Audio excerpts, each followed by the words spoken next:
ငှက်ပြောဘူးတွေဟာစားလို့ရပါသလားတရုတ်လူမျိုးတွေကြောင့်ကျွန်တော်တို့တခါတလေယူကျင်သွားမိပါတယ်သူတို့ဟာငှက်ပြောသီးစားဖို့အတွက်တင်ငှက်ပြောပင်ကိုစိုက်ကြတာမဟုတ်ပါဘူးငှက်ပြောဘူးကိုတော့တင်လျှော့မတွက်လိုက်ပါနဲ့နော်ငှက်ပြောဘူးဟာခရက်နီအောင်မီးတုပ်ကြီးနဲ့တူပြီးတော့အလွှာအထက်ပေါင်းများစွာဖုံးအုပ်ထားပါတယ်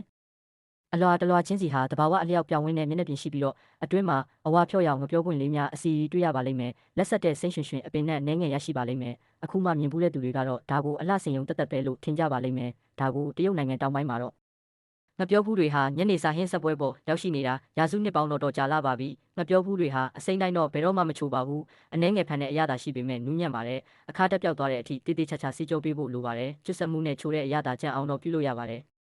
အရသာကြကြဝါလေမြင့်နဲ့ကြာဆွဲကြားကအရသာမျိုးရရှိပါတယ်ချက်တော့မယ်ဆိုရင်တော့ငှက်ပြောပွင့်တွေကိုခပ်ပပလိဖြတ်ရပါတယ်စားနဲ့ပုတ်ချေကရေနဲ့ထက်ကဆေးပေးရပါမယ်ထွက်လာတဲ့အရည်တွေကိုညှစ်ထုံမှအခါတက်ပြောက်မှာဖြစ်ပါတယ်အကောင်းဆုံးကတော့သူ့ကိုကြက်ဥနဲ့ဂျုံအုပ်ကစီပူနဲ့ကြော်စားရတာပါအပေါ်ခွန်ကရွှေရောင်တန်းကအတွင်းသားကအရေရွှမ်းကကျွတ်ရွံ့နေပါလိမ့်မယ်